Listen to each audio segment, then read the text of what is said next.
Vamos- Muito bem, então estamos começando aí o nosso segundo momento. Eu vou fazer só o fechamento da penitência e já vou para o sacramento da unção dos enfermos. Respondendo a pergunta aqui do Renato, vejamos os efeitos do sacramento da penitência. Reconciliação com Deus, pela qual o penitente recobra a graça, reconciliação com a igreja, a remissão da pena eterna devido aos pecados mortais, a remissão, pelo menos em parte, das penas temporais, sequelas do pecado, paz e a serenidade da consciência, a consolação espiritual, o acréscimo de forças espirituais para o combate do cristão. Então, veja... Da onde é essa, o Diácono? Oi? Qual que está no catecismo, isso aí que você falou? Vou passar aqui, peraí. Essa que eu falei, peraí, só um minutinho. Os efeitos. Efeitos do sacramento. Está no 1468. 1468. Tá, obrigada. Reconcilia com Deus, reconcilia com a igreja. Aí vem a remissão da pena devido aos pecados mortais, recobra a paz e a serenidade, né? O acréscimo das forças espirituais para o combate do cristão. Uma vez que eu tomei, né, o penitente recobre a graça, é esperado do penitente que ele, de fato, também tenha atitudes que vá justificar o seu arrependimento. Se eu furtei alguém, se eu tomei dinheiro de alguém, não é? Eu preciso restituir, para que, de fato, eu possa completar a minha penitência. Então, pessoal, é muito importante isso, tá? É importante que se cumpra a penitência para que, de fato, eu possa completar o sacramento da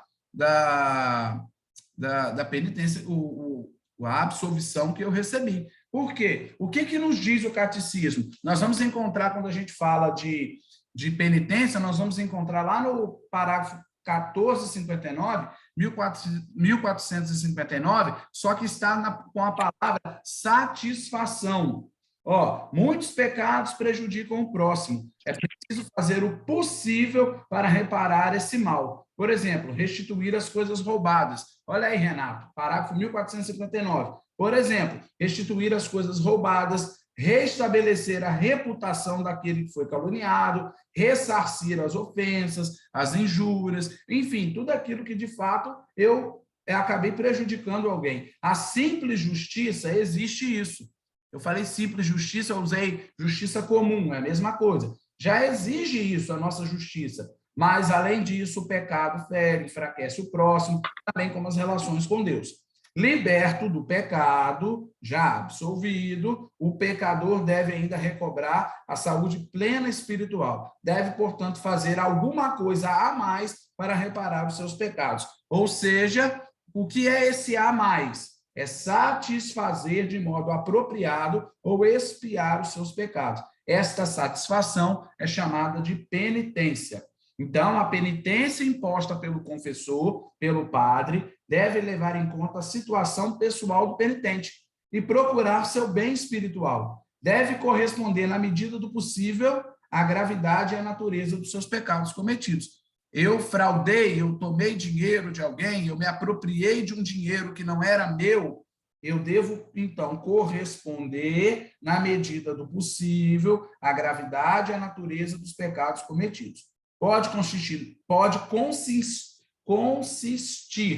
na oração, numa oferta, obra de misericórdia, serviço ao próximo, privações voluntárias, sacrifícios, principalmente na aceitação paciente da cruz que devemos carregar. Essas penitências nos ajudam a configurarmos o Cristo, que sozinho expiou nossos pecados uma vez por todas. Permitem-nos também nos tornar co-herdeiros de Cristo ressuscitado, pois sofremos com ele. Tá certo? Então, a satisfação no Catecismo da Igreja Católica é sinônimo de penitência, ou seja, é a satisfação. Não sei se são a espinha dorsal do sacramento da penitência. Arrependimento, confissão e satisfação. É o básico que não pode faltar no sacramento da penitência. Confissão, mediante o arrependimento. Desculpa. A contrição, mediante o arrependimento.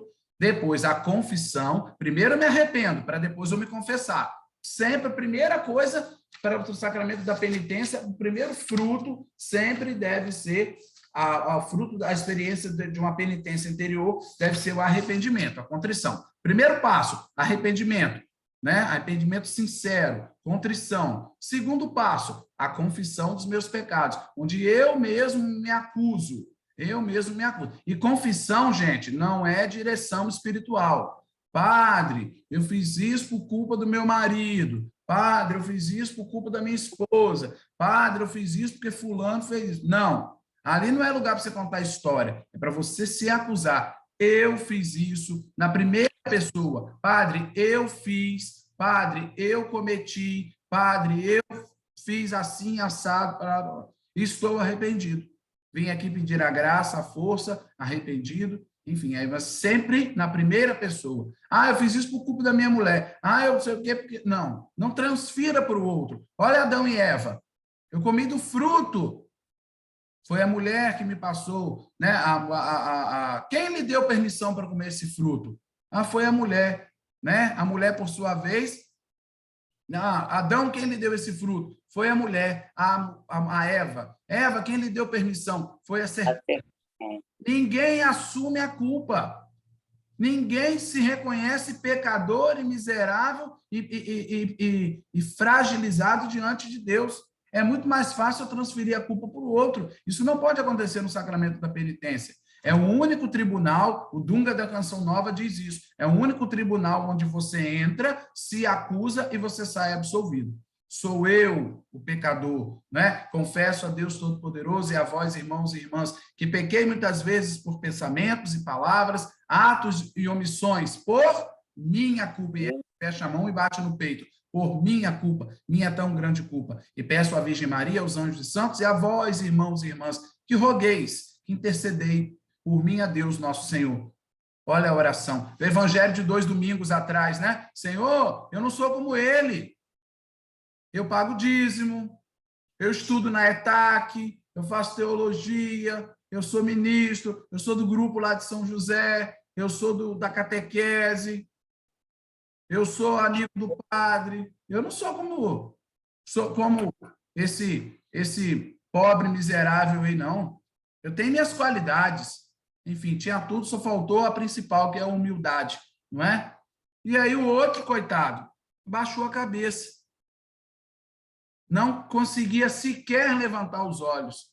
Senhor, tem piedade de mim, porque eu sou pecador. E esse voltou para casa justificado, o outro não. É o sacramento da penitência. Se humilhar diante de Deus. Mas eu não vou me confessar para um homem que também é pecador. Mas sabemos que ali o sacerdote age in persona Christi capite, na pessoa de Cristo cabeça. Não é o padre que se confessa, é a Cristo. Portanto, Jesus, já vimos no primeiro tempo, João 20, versículo 22. A quem perdoar os pecados serão perdoados. Quem não perdoar não serão perdoados. Nós, da Igreja Católica, seremos salvos pelos sacramentos. Os nossos irmãos evangélicos e protestantes serão salvos pela misericórdia. Nós temos a garantia da absolvição do pecado. Recorramos ao sacramento, sinal eficaz da graça que Cristo nos deixou na nossa Santa Igreja. Se os nossos irmãos evangélicos não reconhecem os nossos sacerdotes, os ministros ordinários, os bispos, os legítimos sucessores dos apóstolos, que têm a autoridade de dar continuidade à obra salvífica do Cristo, tudo bem, é um problema deles, a gente respeita. Mas nós, católicos, temos que recorrer aos sacramentos, sinais eficazes da graça. Alguns sacramentos só se recebe uma vez, batismo, ordem e crisma, a outros sacramentos se recebe mais de uma vez, dentre eles o sacramento da confissão, né? Vivamos, meus irmãos, esse tempo de misericórdia, recorramos à misericórdia de Deus. É no sacrário que nós somos curados, é diante do sacerdote que nós somos libertos do nosso pecado. Não há libertação maior Ah, eu vou ao grupo de oração para uma oração de cura, de libertação, e expulsar os demônios, e arrancar os bichos ruins, e botar tudo para fora. Ótimo, vai, será uma bênção. Mas o maior exorcismo que você pode receber na sua vida é a mão de um sacerdote que tem o poder, legitimamente dado pela igreja, para absolver os seus pecados. Essa é a nossa fonte maior de cura. Por isso que é sacramento de cura, para que ao longo do caminho nós então sejamos fortalecidos diante das quedas, das fragilidades, que é próprio da nossa natureza pecaminosa, inclinada, né, dada pela concupiscência que nós vamos morrer com a concupiscência, que é a inclinação. Nós temos facilidade para pecar, a gente vai morrer com isso, mas a gente precisa sempre lutar. Tá bom? E além do arrependimento, sempre na confissão, o firme propósito, tá certo? De não mais cometer aquele pecado. Ainda que a gente venha a cometer, mas eu preciso entrar no confessionário decidido a não mais cometer aquele pecado. É uma luta, meus irmãos, é o que o movimento chama PHN, né? Por hoje não, por hoje eu não vou mais pecar. E Jesus também nos fala, né? João 20, já falei com vocês, sacramento de conversão, de penitência, de perdão, é o arrependimento, já falei como se confessar, o propósito de não mais pecar e a absolvição, para que possamos sempre voltar e viver essa comunhão com Deus. Não sei se eu respondi, Renato, a sua pergunta, né? Se ficou alguma dúvida também, meus irmãos, a gente tem um grupo lá, a gente pode, né, partilhar. Ok? Sim, já. Muito bem respondido, por sinal. Hein? Então, meus irmãos, agora vamos falar um pouquinho sobre o sacramento da unção dos enfermos. E sobre o sacramento da unção dos enfermos, é um sacramento muito delicado para se falar, porque a gente fala da enfermidade, a gente fala da doença, a gente fala da realidade da morte, dessa passagem. Mas nós cristãos, eu digo para vocês, meus irmãos, se dentre nós aqui também tem algum ministro extraordinário da distribuição da Sagrada Comunhão, que sobretudo celebra as exéquias, dentro do meu ministério, eu acho que a coisa mais difícil para mim é celebrar uma exéquia. Porque na hora, diante da passagem, da realidade da morte, vendo uma família muitas vezes ali aos prantos, né? Em meio à dor, ao choro, aquele momento tão difícil, às vezes nos faltam palavras, né, para consolar. Mas a gente conta com a graça de Deus. E agora a gente vamos retomar a nossa Sagrada Escritura e vamos na carta de São Tiago, que é a fundamentação bíblica do sacramento da unção dos enfermos, também conhecido como a extrema unção. Já ouviram falar? Fulano está muito mal, chama o padre para dar a extrema unção. Tiago, deixa eu pegar aqui a passagem, capítulo 5,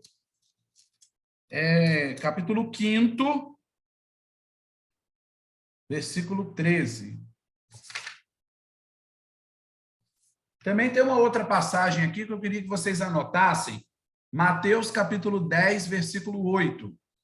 Não precisa abrir, não. Depois vocês podem consultar. Jesus diz assim: curai os doentes, ressuscitai os mortos, purificai os leprosos e expulsai os demônios. Recebeste de graça e de graça dai. O próprio Jesus, no Evangelho, ordena aos seus discípulos para que possam curar os doentes. E agora nós vamos ver na carta. Professor, repete, por favor, Mateus. Mateus 10, versículo 8. Mateus, capítulo 10. Obrigado. Mateus 10, versículo 8. Agora nós vamos abrir em Tiago.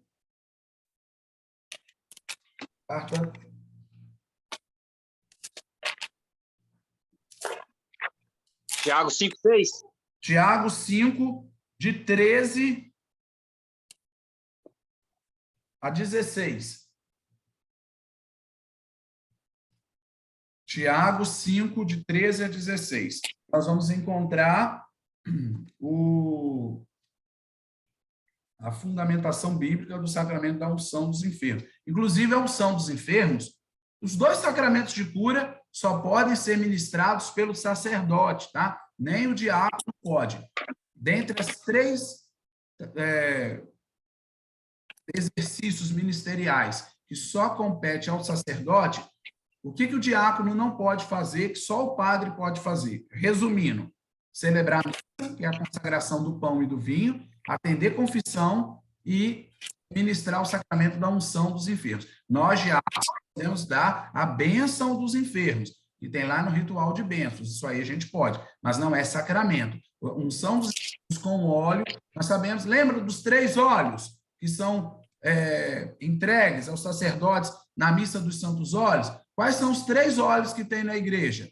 2 são usados no batismo: óleo do catecúmeno, óleo do crisma e óleo da unção dos enfermos. É o B, o C e o unção dos enfermos.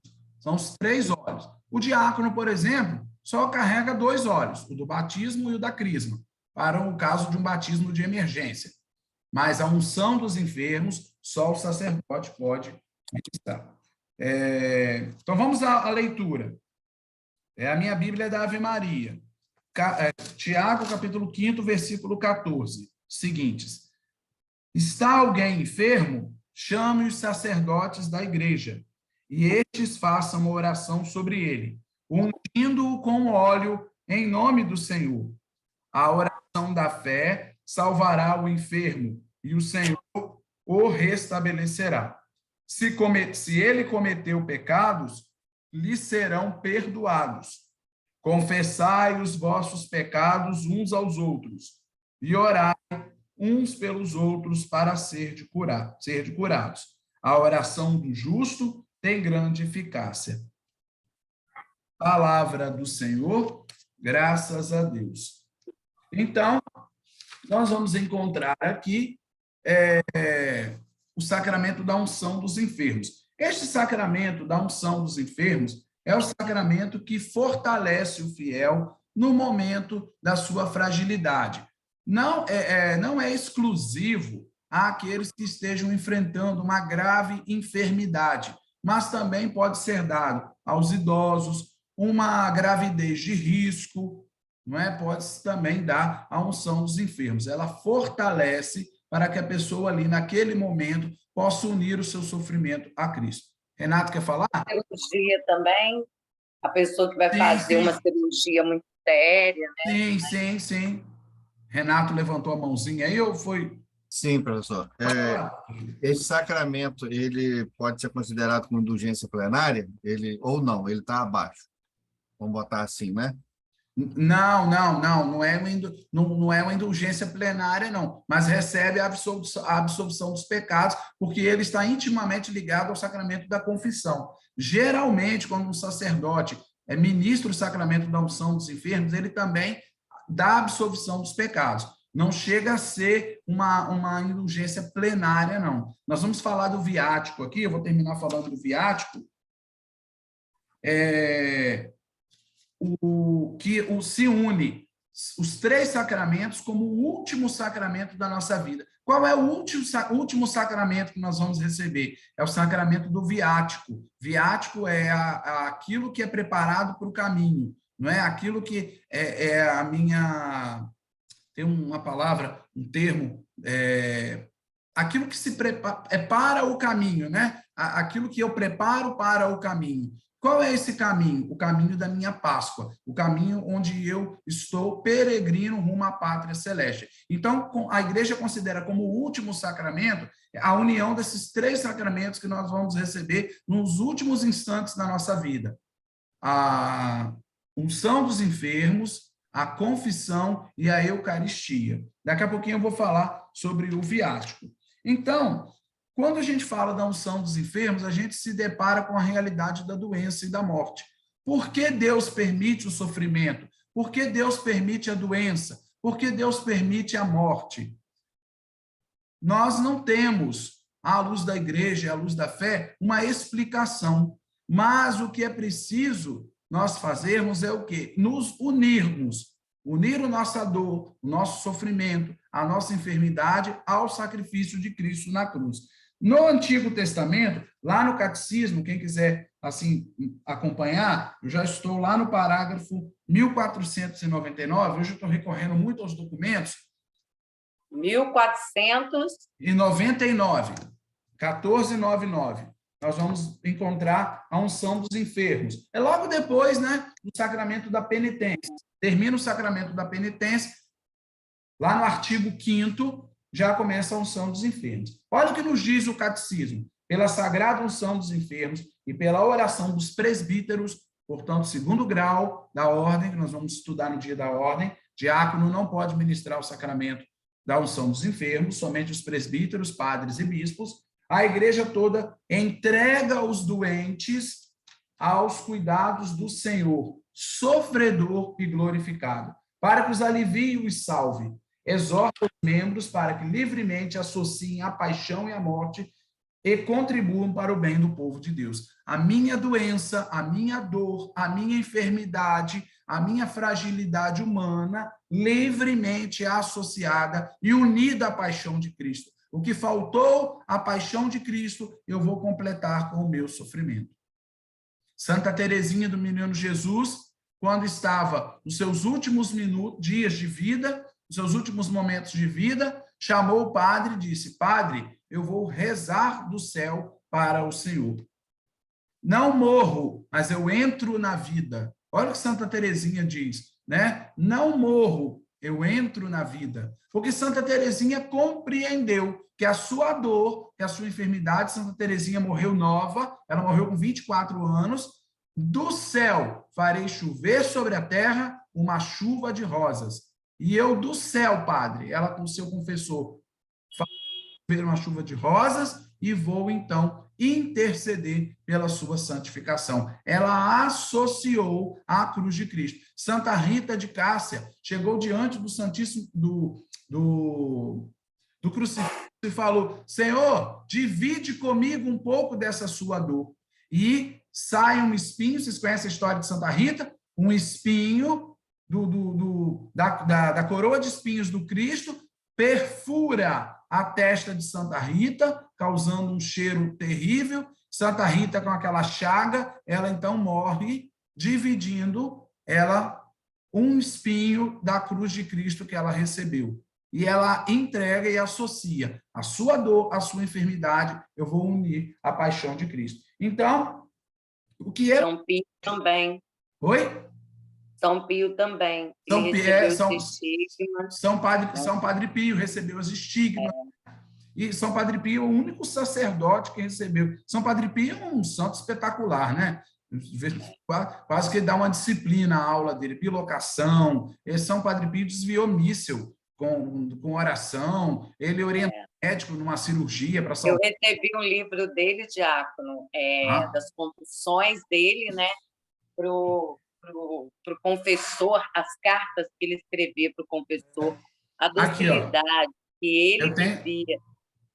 Olha lá, ó, tem esse aqui também, nem abri ainda, ó, os milagres das santas estigmas de Padre Pio. Maravilhoso, um grande confessor, não é? Ele falava de tanta docilidade da paixão de Jesus, ele tinha tanto medo de magoar Jesus, cara, aqui é incrível, é lindo. Inclusive, quem não assistiu o filme, recomendo, tá? Eu acho que tem no YouTube, são 3 horas de filme, mas assim, a gente não vê a hora passar, é excelente, o filme de São Padre Pio. Então, vamos lá. Sacramento da... Aqui, ó. Aqui. Aí, ó. São Padre... Cartas... São as cartas dele para o seu confessor. Maravilhoso. Maravilhoso. São Padre Pio é uma escola para nós de amor a Jesus Eucarístico. Qual o nome do filme aí, padre? Se você colocar lá, a vida de São Padre Pio, eu não lembro exatamente. Porque tem um que é mais antigo, né? E tem um que lançou agora, recente. Como é que é o nome do filme, Jô? São Padre Pio? Hã? Quando eu fui lá no grupo, eu pus Padre Pio. Eu assisti tem um agora que é chamado Purgatório. Ele é novo, acho que está só no cinema. Esse eu não conheço. Esse eu não vi ainda, não. Eu conheço o antigo, aqueles são 3 horas de duração. Se não é 3 horas, é mais de 2h30, 2h40. É um filme longo. Começa com um jovem entrando no seminário, depois tem toda a luta dele. Eu já vi. Ele morre, cresce a devoção a ele. Maravilhoso, maravilhoso. Vamos lá. Então, pessoal, para a gente completar aqui, o sofrimento, a doença, a dor, associado sempre o penitente, né, o enfermo vai associar a sua enfermidade ao Cristo, e aí ganha sentido, né? Tem uma reflexão da Via Sacra, que trazia na revistinha Deus Conosco, que diz assim: a dor somente pela dor, ela é vazia, ela não tem sentido. Mas quando eu uno a minha dor ao sofrimento de Cristo, ela ganha sentido, porque ela se torna instrumento de santificação. A dor pela dor é só dor, é solidão, é sofrimento. Mas unida a minha dor ao sofrimento de Cristo na cruz, ela tem sentido porque ela se torna um meio de santificação. Ninguém se santifica só porque sente dor, porque está doente, porque está enfermo, porque está acamado, porque está hospitalizado. Mas a santificação vem quando eu uno ao meu sofrimento ao sofrimento de Cristo. E aquilo ali é meio de santificação para mim e para os demais irmãos. Quem pode receber o sacramento da unção dos enfermos? Né? Todo aquele fiel que se encontra em morte, em perigo de morte, por doença ou por velhice. O mesmo fiel pode recebê-lo também quando o agravamento da doença ou, né, quando vem uma outra doença grave. A celebração deste sacramento, se possível, precedida pela confissão individual. Uma vez eu fui acompanhar aqui o padre Assis, uma senhora para receber a unção dos enfermos, aí ele falou assim: diácono, nos dê licença, porque ele ficou a sós com ela para atender a confissão, depois eu voltei para acompanhá-lo no sacramento da unção dos enfermos. A confissão é individual, então deve ser somente ali reservado o penitente e o sacerdote. Como se celebra esse sacramento, né? Consiste numa unção com óleo. Vocês já viram a administração desse sacramento? Vocês já viram como que se ministra a unção dos enfermos? O sacerdote vai fazer uma oração. Geralmente ele leva uma estola pequenininha, uma estola roxa, leva um livrinho que tem a oração e o óleo, e vai passar o óleo nas mãos, né? Essencialmente a unção com óleo, já bento, né, pelo bispo, abençoado pelo bispo, sobre a fronte e sobre as mãos do doente, acompanhada da oração do sacerdote, que implora a graça especial do sacramento. Quais são os efeitos, né, do sacramento da unção dos enfermos? Confere uma graça particular que une intimamente o doente à paixão de Cristo. Olha que precioso. Para o seu bem e de toda a igreja. Dando-lhe conforto, paz, coragem e até mesmo o perdão dos pecados, se o doente não pôde confessar-se. Este sacramento permite, às vezes, se Deus o quiser, até a sua recuperação física. Em todo caso, essa unção o prepara o doente para a passagem da casa do Pai. E aí entra o viático, que é aquela comunhão que o ministro extraordinário da comunhão eucarística leva. É a Eucaristia, recebida por aqueles que estão por deixar a vida terrena e se preparam para a passagem para a vida eterna. Recebida no momento da passagem deste mundo para o Pai, a comunhão com o corpo e sangue de Cristo é semente de vida eterna e poder de ressurreição. Então, meus irmãos, estes sacramentos, confissão e unção dos enfermos, eles estão intimamente ligados. Se por algum motivo o enfermo não pudesse confessar, né, se acusar dos pecados, o próprio sacramento da unção dos enfermos já lhe concede a absolvição ali dos seus pecados, naquele momento de fragilidade, naquele momento de dor. Conforto para ele, conforto para a família. Sim. Diácono, eu te falei em off, né, que eu recebi a unção dos enfermos quando eu nasci, né? Eu já recebi o batismo e a unção dos enfermos, porque todo mundo achou que eu fosse morrer, né? E assim, foi através da unção que eu acredito que eu fui curada. Também uma amiga minha estava grávida, tinha tido eclâmpsia na hora do parto, e a mãe dela, nossa irmãzinha da rede, ela também chamou o padre para ir lá, para dar a unção dos enfermos, e ela saiu, graças a Deus, né, recuperada, da honra e glória do Senhor. Amém. Então, meus irmãos, para terminar, quero aqui reforçar as 3 finalidades do sacramento da unção dos enfermos. Primeiro, o paciente, unindo-se livremente à paixão de Cristo, participe também da sua ressurreição, contribuindo para o bem de todo o povo de Deus. Segundo, né, que ele seja salvo dos seus pecados e receba a força do Espírito Santo para lutar contra as tentações, sobretudo do desânimo, e que na doença, por causa da sua debilitação, né, ele encontre aí a sua recuperação e seja também salvo dos seus pecados e seja redobrada a sua força, a sua paz. E, por fim, que ele também, se for da vontade de Deus, que ele recupere a sua saúde corporal e seja, de novo, né, vinculado, volte ao convívio da comunhão com os irmãos da comunidade eclesial. Amém? Então, são esses 3 passos, né? O perdão dos pecados, o restabelecimento da saúde, a comunhão com Deus, né? Para que associe a sua enfermidade à paixão de Cristo. E que, se ele não recuperar a saúde, que ele esteja também ali recebendo o último